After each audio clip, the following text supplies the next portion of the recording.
কোরআন থেকে বিশ্বনবী আমাদেরকে জানান, ফালা তা'লামু নাফসুম মা উখফিয়া লাহুম মিন কুররাতি আ'য়ুন জাযাআম বিমা কানু ইয়া'মালুন।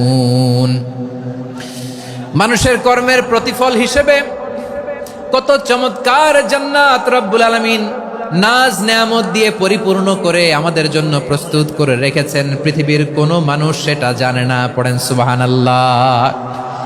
এটা যে কত সুন্দর, আমাদের আমলের প্রতিদান হিসেবে কত চমৎকার, fantastic, eye catching, fabulous paradise তিনি আমাদের জন্য রেডি করে রেখেছেন। এটা কেউ জানেই না, কল্পনাতেও আনতে পারে না। সুবহানাল্লাহ পড়েন।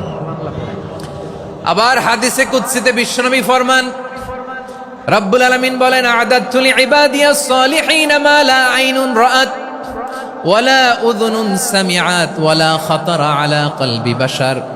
আল্লাহ বলেন, আমার নেককার বান্দাদের জন্য এমন চমৎকার জান্নাত আমি রেডি করে রেখেছি, মা লা আইনুন রাআত, কোন চোখ সে জান্নাতকে দেখে নাই, ওয়ালা উযুনুন সামিআত, কোন কর্ণকুহর সেই জান্নাতের আওয়াজ শুনে নাই, ওয়ালা খাতারা আলা কলবি বাশার, মানুষ কল্পনাতেও জান্নাতের ছবি আঁকতে পারে না।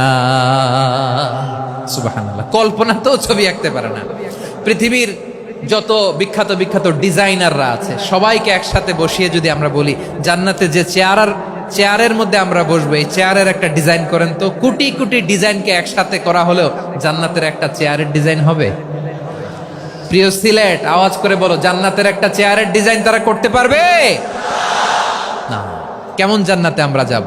বিশ্বনবী কিভাবে জান্নাতকে আমাদের সামনে চিত্রায়িত করেছেন, পোট্রে করেছেন। তিনি বলেছেন, জান্নাতীরা যখন জান্নাতে ঢুকবে, ফেরেশতারা জান্নাতীদেরকে বলবে, ওয়া ইন্না লাকুম আন তাসিহু ফালা তাসকামু আবাদা। ও জান্নাতীরা, তোমরা আজীবন সুস্থ থাকবা, কোনোদিন অসুস্থ হবা না। সুবহানাল্লাহ বলেন। আচ্ছা, আজকের এই মাহফিলে যারা এসেছেন কোনোদিন অসুস্থ হন নাই, এরকম কে কে আছেন? হাত তোলেন তো দেখি। ওই যে হাত তুলছে, পাওয়া গেছে, চির সুস্থ। তোমরা কোনোদিন অসুস্থ হও নাই? অসুস্থ হও নাই? তা তুমি আর জান্নাতে যে কি করবা? তুমি তো জান্নাতেই আছো তাইলে। ফেরেশতারা বলবে, ওয়া ইন্না লাকুম আন তাসিহু ফালা তাসকামু আবাদা। এটা এমন জান্নাত, চিরকাল সুস্থ থাকবা, কোনোদিন অসুস্থ হবা না। সুবহানাল্লাহ বলেন। ওয়া ইন্না লাকুম আন তাহইয়াউ ফালা তামুতু আবাদা। তোমরা অমর হবা, মৃত্যু তোমাদের স্পর্শ করবে না। সুবহানাল্লাহ। অমর হওয়ার জন্য আমরা কত কিছু করি।